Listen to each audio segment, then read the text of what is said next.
Assalamualaikum warahmatullahi wabarakatuh. Nama saya Neni, saya pengajar guru sejarah dan alhamdulillah beberapa artikel saya telah membaca tulisan-tulisan beliau Bapak Romo Yai, dan beberapa juga saya mendengar dari YouTube. Alhamdulillah saya dipertemukan dengan Romo Yai. Karena ada beberapa pertanyaan, ada dua pertanyaan. Yang pertama mengenai sejarah, yaitu saya baca mengenai Adam bukan manusia yang pertama di dunia. Dan itu saya berpikir seperti itu, tetapi tidak bisa memahamkan ke anak-anak karena buku yang berhubungan dengan keilmuan tersebut itu masih, menurut saya belum menemukan, tetapi saya ada pemikiran seperti itu karena beberapa hal. Dan kemudian saya membaca kutipan Romo Yai dan juga kutipan dari Kiai Haji Quraisy Shihab. Nah, ternyata memang benar bahwa Nabi Adam bukanlah manusia yang pertama. Nah, itu mohon bisa beri pemahaman atau mungkin buku yang bisa saya baca. Saya ucapkan terima kasih. Wassalamualaikum warahmatullahi wabarakatuh. Waalaikumsalam warahmatullahi wabarakatuh. Begini, malaikat itu kan ketika mendengar Allah bikin Adam nggak ada masalah. Makhluk Allah yang lain dapat bocoran informasi ada Allah bikin Adam, nggak ada masalah. Mulai geger ini adalah ketika Adam diangkat menjadi khalifah. Di satu kampung damai-damai saja, mulai bertengkar ketika ada pemilihan kuwu. Betul enggak? Di Mesir tenang, di Mesir bukan di sini, di sana di Mesir. Di Mesir itu tenang-tenang saja. Mulai mereka gontok-gontokan ketika menghadapi pilihan presiden. Jadi setiap kasus pemilihan pimpinan itu selalu menimbulkan kegaduhan. Wajar enggak? Wajar dong. Dan ketika idqala rabbuka lil malaikati inni ja'ilun fil ardi khalifah, disitulah reaksi bermacam-macam. Malaikat juga keberatan, ada nota keberatannya, saya simpen arsipnya, ada arsipnya, keberatan gitu. Kalau mau tahu boleh ada dulu. Kemudian malaikat juga menolak. Di sini saya ingin mengatakan, apakah khalifah itu maksudnya pemimpin? Ini kan menjadi bahasa viral. Khalifatullah fil ardi. Pernah dengar ya? Khalifatullahi fil ardi. Wakil Tuhan di atas bumi. Memang Tuhan perlu wakil? Memang Allah tidak bisa mengerjakan sendiri, perlu diwakili? Tanda tanya besar sesungguhnya. Yudabbirul amra minas sama ilal ardi, semua urusan langit bumi ditangani semua. La ta'khudhu sinatun wala naum, enggak pernah tidur, enggak pernah ngantuk Allah setiap hari. Ya, ta'ruju ilaihi fi kulli yawmin miqdaruhu 50 alfi sanatin mimma ta'udun. Kepadatan Allah setiap hari itu penuh padat. Ukurannya satu hari satu harinya Allah sama dengan 50.000 tahun. Bayangkan dipres begitu. Sangat sibuk dan Allah tangani sendirinya. Jadi disitulah muncul pengertian khalifah itu. Dari situ muncul pengertian khalifah itu bukan wakil. Khalafa yakhlufu. Itu artinya menggantikan. Nabi meninggal, muncullah Abu Bakar, namanya Khalifatu Filah, yang menggantikan, bukan mewakili, menggantikan. Saya meninggal, nanti setelah itu anak saya, setelah itu cucu saya, setelah itu buyut saya, setelah itu cangga, setelah itu wareng, udeg-udeg, bergedor, gedang. Nah kalau begitu khalifah itu bukan pemimpin, berarti makhluk yang terus melakukan regenerasi. Udah, ini kita pendekatan linguistik dulu. Jadi khalifah itu bukan pemimpin tapi adalah makhluk yang berketurunan. Kemudian malaikat bertanya, ataj'alu fiha may yufsidu fiha wa yasfiku dima? Apakah engkau akan bikin orang yang nantinya akan membuat kerusakan di bumi ini, yang perang saudara banjir darah? Kalau begitu pernah terjadi dong. Betul enggak? Nah, sebagian ulama mufassirin mengalihkan perhatian supaya tetap ada makhluk pertama. Mereka mengatakan yang perang itu sebangsa jin. Nah, kalau jin ada darahnya enggak? Kan wayasfikud dima, menumpahkan darah. Kalau jin ada darahnya enggak? Darahnya merah atau kuning darahnya? Jadi artinya bahwa berarti sebelum Nabi Adam itu sudah ada manusia. Ini dugaan, kita sama-sama tidak tahunya. Pokoknya kalau kita kajian itu jangan dulu mengambil kesimpulan dan memastikan. Semua kesimpulan kita sifatnya sementara. Apabila ternyata di kemudian hari terdapat bukti-bukti baru, maka kesimpulan kami akan disempurnakan lagi. Begitu enggak? Ilmu itu jiwanya seperti itu.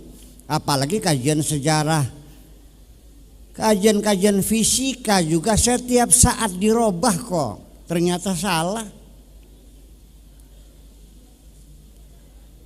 Ilmu fisika itu disebutnya ilmu pasti, betul enggak? Fisika kuantum yang sudah urusannya masalah partikel-partikel. Apakah dikiranya keputusan Einstein bahwa proton itu sebesar itu, ternyata ketika diuji ulang dengan metode yang berbeda. Dulu Einstein menggunakan itu, mengukur proton itu dengan orbitnya elektron di seputar proton. Disitulah mengukur kebesaran siku-siku dari proton. Ternyata dengan menggunakan ion terakhir, ternyata proton yang diduga Einstein 14% lebih kecil daripada ini. Semuanya berubah. Tabel periodik sekarang di kimia sekarang sudah muncul, ada unsur kimia yang baru. Betul enggak? Enggak ada sesuatu yang pasti semuanya, dan semuanya berkembang, apalagi ini sejarah. Tetapi Imam Zamakhsyari begitu melihat Al-Quran yang menyatakan bahwa di langit ada binatang melata, wa ma fihi ma min dabbah, binatang melata yang ada di langit, yang ada di bumi. Pada abad keempat Hijriah, Imam Zamakhsyari sudah mengatakan kemungkinan di planet lain ada makhluk yang berbudaya seperti kita ini. Mau bilang apa lagi? Semuanya kemungkinan, dan kita akhirnya sama-sama tidak tahu. Dalam keilmuan semacam ini, at the end you have to say I don't know anything. Di penghujungnya engkau terpaksa mengatakan aku tidak tahu apa-apa. Anda bisa bilang I know, tapi I know nothing, sama aja akhirnya. I don't know anything atau I know nothing, sama kan? Artinya tidak tahu. Nah, di sini saya juga ingin menyampaikan, apakah engkau menduga ketika nanti setelah kiamat selesai, yang masuk surga selamanya, yang masuk neraka abadal abidin selamanya, dan setelah itu Allah pensiun, sudah tiap hari tidak ada penghujungnya dan tidak ada akhirannya. Allah ngeliat gitu. Di sini orang surga tertawa terbahak-bahak, selagi orang menjerit menangis neraka. Biasa aja. Selamanya begitu? Sudah stop? Atau Allah akan bikin makhluk baru lagi? Nah, sebelum Adam ada makhluk enggak? Sejak kapan Allah bikin makhluk? Ini sampai menimbulkan pertengkaran antara Imam Ghazali sama Ibnu Rusdi. Ini tidak akan pernah selesai. Tetapi satu, Allah itu punya sifat Al-Khallaq yang selalu mencipta. Sampai kapan? Tidak pernah berakhiran. Allah selamanya Khallaq. Kalau Khaliqun yang mencipta, tapi Al-Khallaq yang selalu mencipta. Setelah dunia, kalau kita begini, yang kita tempati ini, tata surya kita ini bintangnya apa namanya? Matahari. Matahari itu adalah bintang kita. Oke. Di mana letaknya? Di galaksi. Salah satu galaksi dari sekian miliar galaksi yang tak terhingga. Galaksi kita namanya galaksi The Milky Way, atau bahasa Indonesianya bilangnya galaksi Bima Sakti. Bintang kita ini yang matahari ini letaknya di tengah, tidak di tengah sekali, tidak di barisan luar sekali. Ya, jadi tidak di black hole dan juga tidak di lingkaran luar, di tengah-tengah. Matahari kita ini, matahari ini bintang yang sedang. Paling besar tidak, paling kecil juga tidak. Paling terang juga tidak, paling redup juga tidak, sedang saja. Lalu setiap bintang itu ada namanya planet-planet yang berputar, mengorbit sekitarnya. Nah, kita ini namanya tata surya. Bintang itu juga ada kematiannya. Ada namanya kematian. Ada seperti manusia, apa saja semua ada batasnya. Kullu nafsin dha'iqatil maut, semuanya akan habis, semuanya akan mati. Bintang juga akan mati. Matinya bintang itu adalah akibat permukaan yang mendingin, bagian dalam yang terus bergejolak panas. Akhirnya kematian bintang ditandai dengan ledakan. Bintang itu matinya dengan meledak. Kalau manusia dengan nazah. Betul enggak? Manusia mati kalau otak jantungnya berhenti. Bintang itu dengan meledak. Nah, ketika bintang meledak, itulah yang disebut dengan supernova. Supernova terakhir yang terjadi itu 25 tahun yang lalu, baru nyampe tahun kemarin gelombangnya ini. Karena dengan kecepatan saya yang nggak tahu seberang sananya galaksi kita. Nah, ketika bintang meledak, itu akan melahirkan planet-planet baru lagi. Paham nggak? Iya, jadi kita ini sangat sekali. Jadi namanya kajian sejarah, kalau kajian sejarah kuno, antropologi, teori evolusi. Kalau saya tidak meyakini teori evolusi itu, ya, karena di dalam sejarah penciptaan makhluk ini, makhluk hidup di bumi ini baru ada 4 miliar tahun yang lalu. Sedangkan The Big Bang yang dinyatakan oleh George Lemaitre itu adalah terjadi 14 miliar tahun yang lalu. Bumi baru layak ditempati makhluk hidup itu 4 miliar. Jadi selama 10 miliar masih panas, masih menyala. Nah, makhluk alam yang pertama itu al-hayawan al-ma'iyah. Binatang-binatang yang satu sel, ya. Plankton seperti itu di dalam air, namanya al-ma'iyah. Nah, terjadi proses perpindahan dari air ke darat. Tetapi masih bisa di darat, bisa di laut, namanya al-barma'iyah. Al-barma'iyah ini adalah binatang yang hidup transisi antara darat dengan air. sampai sekarang masih ada tersisa seperti ular, seperti yuyu, ya bukan kepiting, yuyu namanya di darat yang di sawah tuh. Terus katak dan sebagainya. Itu di dalam Islam diharamkan. Setelah mentah semua baru namanya al-hayawan al-barriyah.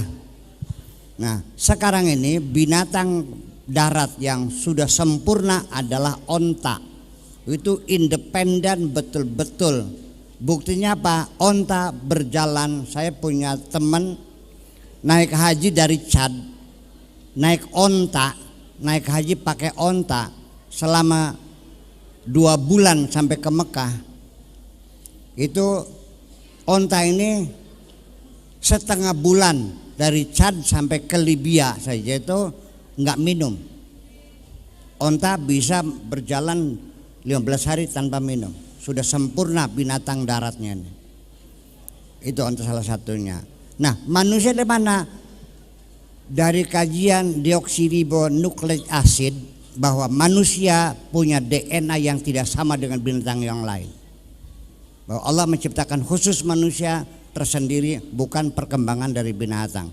Bahwa kamu bukan anak cucu ketek semuanya nih. Kamu betul-betul manusia gitu. Jadi artinya bahwa nanti di penghujungnya kita akhirnya wallahu a'lam bis-shawab. Tetapi sejarah penting karena bagaimanapun sejarah itulah yang membentuk ideologi kita adalah sejarah. Bagaimanapun juga ya, makanya saya minta kepada siapapun yang sebagai pihak yang menang dalam pertarungan budaya di dunia ini, tolong tuliskan sejarah yang sebenarnya. Jangan ada yang kau sembunyikan, supaya nanti di masa yang datang anak cucu kita punya ideologi yang jelas bersumber dari sejarah yang pasti. Terima kasih.